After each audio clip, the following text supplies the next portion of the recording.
Magandang araw mga Koragon. Ngayong araw tayo gagawa tayo ng stone design o bato na parang bato itong poste na to, pero hindi natin yung gagamitan ng bato talaga nagdidikit. Tayo gagamit nun. Ang gagawin lang natin, gagamit lang tayo ng simento at buwangin. Paghaluin natin yun, tapos tatapan natin dito. Yun ang gagawin natin na parang totoong bato, stone design. Kaya kung gusto nyo malaman, panoorin nyo ito hanggang dulo dahil may mga ibibigay akong tips kung paano ginagawa. Ito yung ating halo. So, pag naghalo kayo nito, kailangan malambot lang para maipitik natin dito sa ating poste. Ngayon simulan na natin kung paano ginagawa yan. Sa mga kapwa ko sa akin dyan, shout out nyo lahat.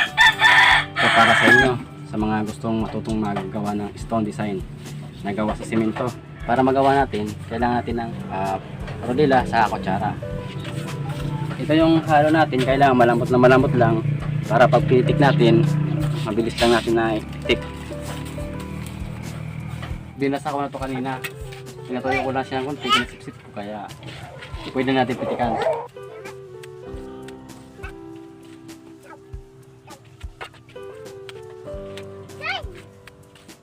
Gagawin natin mga Koragon na babalutan muna natin yan ng simento, ng halo. Tapos papakita ko sa inyo yung pagka-design para bago natin magagawa yun.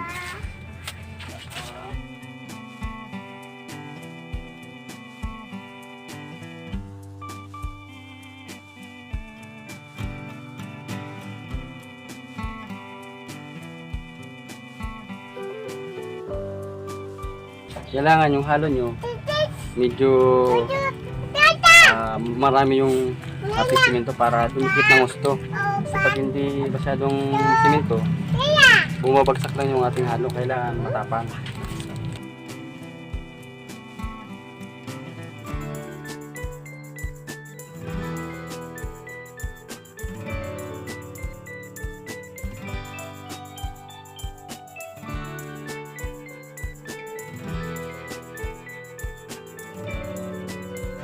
Pansinin nyo mga Koragon ng aking pagtitik. Yan, pagtapal. Kailangan malambot lang yung ano nyo, yung galan yung kamay nyo.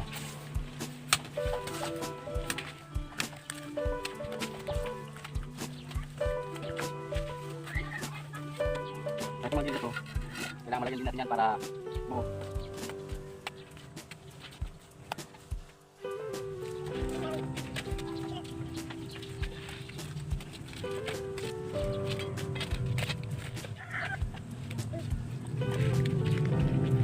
Kung tatanungin nyo kung mga Koragon bakit walang tansi, bilhin natin yung tatansiyan kasi gagawin nga natin na parang bato siya na malalaki. Natin atakan ng tansi, okay lang, makakuha natin yung, basta makuha natin yung pagka bato-bato niya.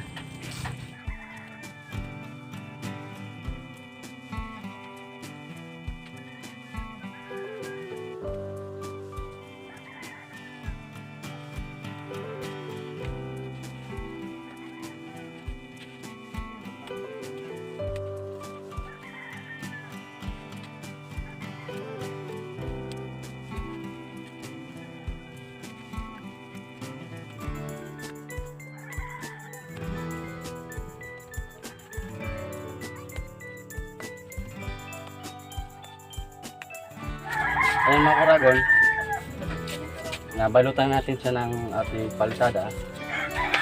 Ngayon gagawin natin, patuyo-tuyo muna natin ng konti.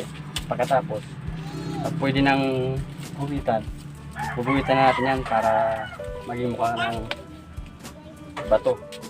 Kung mapansin yung pwede na siya, tuloy-tuyo na, pwede nang lagyan o guhitan na natin. Ito mga Koragon paggagawa niya. Buhitan tayo. Yan. Tapos pala nito. Yan. Depende sa gusto nyong ano, sa gusto nyong sukat ng gagawing bato. Tapos yan. Tapos dito. Depende sa gusto nyong laki.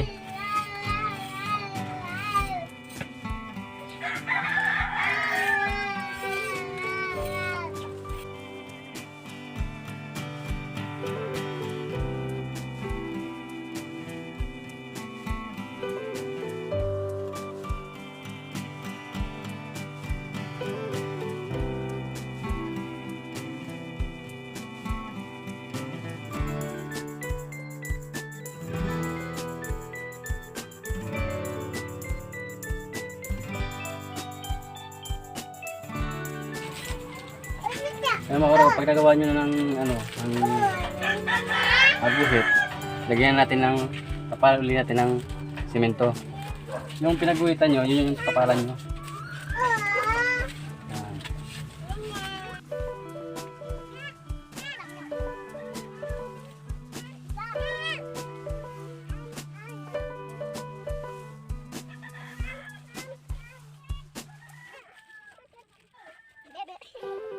Yan.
Ayan mga karagon, unti-unti na siya parang nagiging mukhang bato.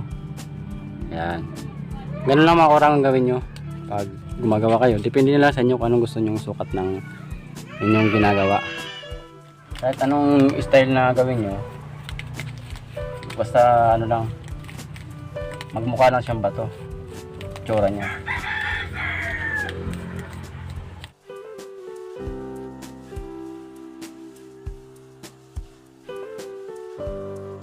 Kasi yung bato, napansin nyo yung bato hindi mga makinis, yung mga bumbok yan. Kaya ganun gagawin natin. Style niya parang siyang may umbok din na lumabas na parang mukhang bato talaga.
Yan mga karagon, napansin nyo, okay na siya. Kung para sa inyo okay na yan, gamitan nyo na siya ng ano, ng brush.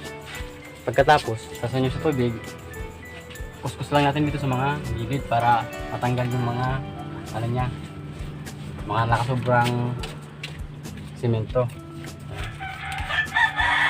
para magmukha na siyang bato.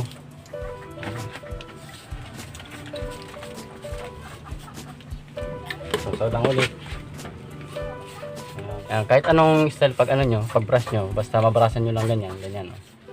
Napansin nyo, kumano rin siya, lumulubog din yung mga ibang uka-uka pag binabrasan. Ayan.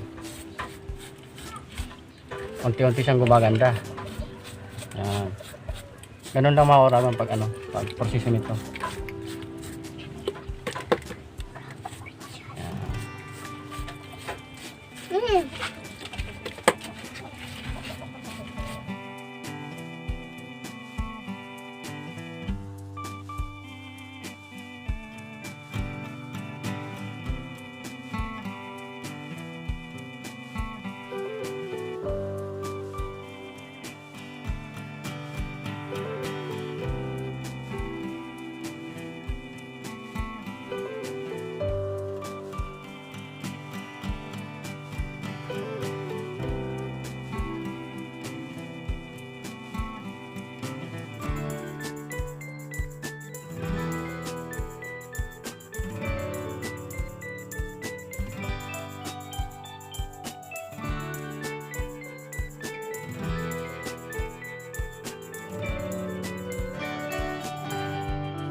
Ito pa lang yung nagawa ko.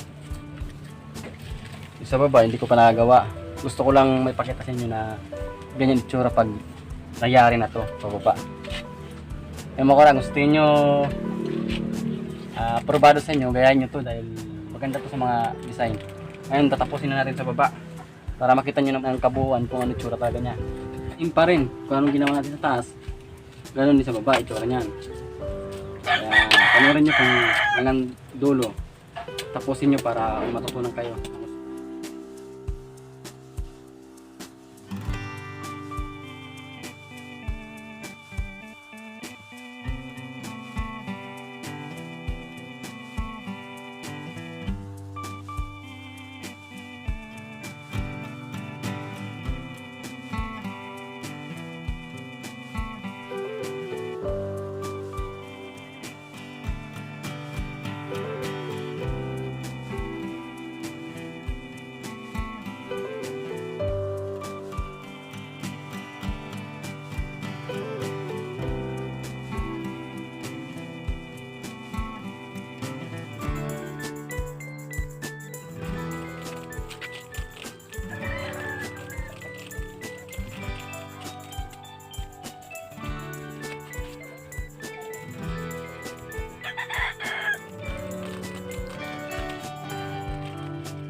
mataas, mataas.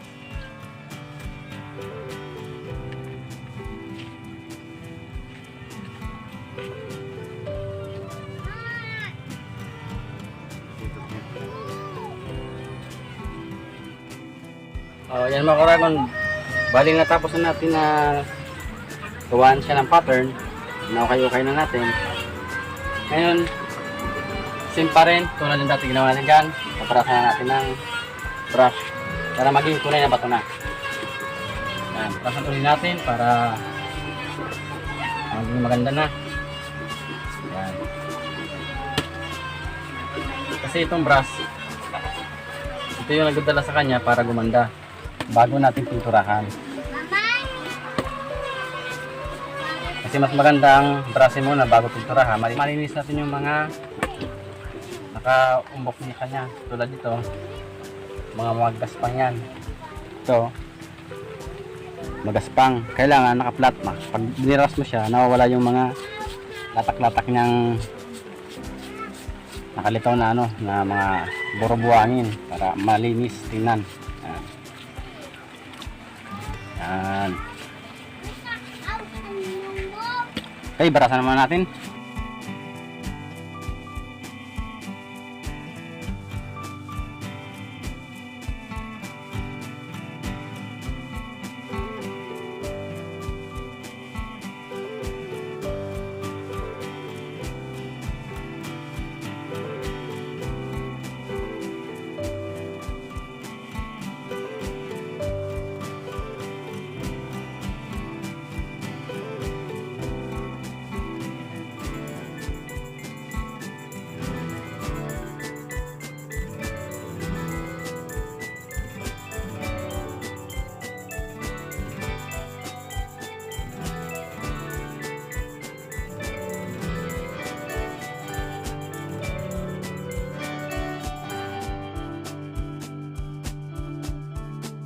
Importante mga korado, itong mga nakaukan niya hindi matakpan para kaya ito yung kaya binabras natin para di matakpan yung ano, yung pinaka parang dugtungan ng bato. Importante yan para maging mukhang ano talaga siya, mukhang totoong bato pag ginanyan natin. Kagandaan ito dahil hindi magastos to sa simento, mahal lang to, matipid lang. Hindi ganong masilang gawin. Pero kailangan marunong ka lang ano, marunong ka lang gumawa nito. Kaya kung natakpan natin yung ibang ano, kailangan tanggalan natin para maging ano siya, maging magandang tingnan. Yan. Tatanggalin din natin ng ano. Kahit nabras na natin, check pa rin natin para magandang tingnan. Wag lang puro brush pa tapos ano, tanggalan ng ano para maging maayos ang ano, ang itsura.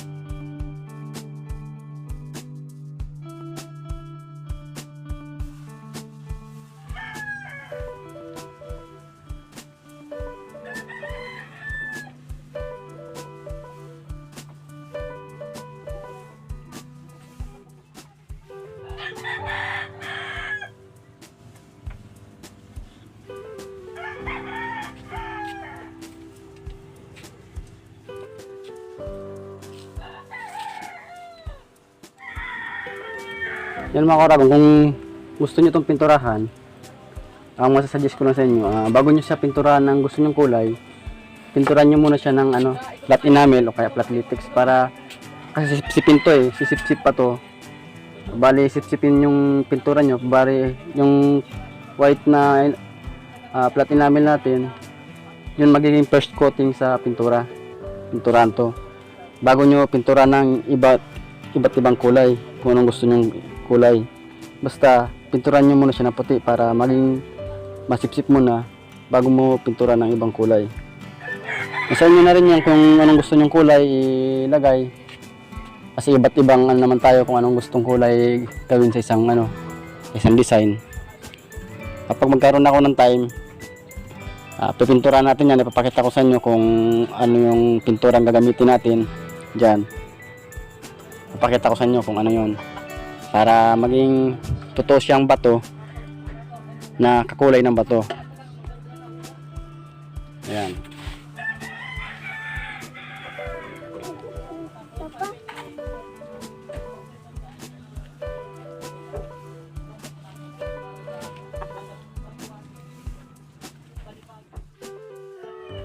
Yan mga Koragon, natapos na natin yung ating ginawang stone design na gawa sa simento. Ayan na yung itsura niya. Ayan na. Yan mga Koragon, kung nagustuhan nyo ang aking pinapakita, pakisubscribe ng aking YouTube channel, Oragon Official Vlog. Huwag nyo makalimutan, pindutin nyo lang yung notification bell para lagi kong update sa mga ginagawa kong video. Dahil marami kayong matututunan sa mga larangan ng construction, paggawa ng mga iba't ibang gawain construction. Hanggang dyan lang ipapakita ko. Maraming salamat. Sana ay nagustuhan yung aking recipe. Sana ay tangkiligin nyo itong aking ginawa. Maraming salamat sa inyo. Thank you.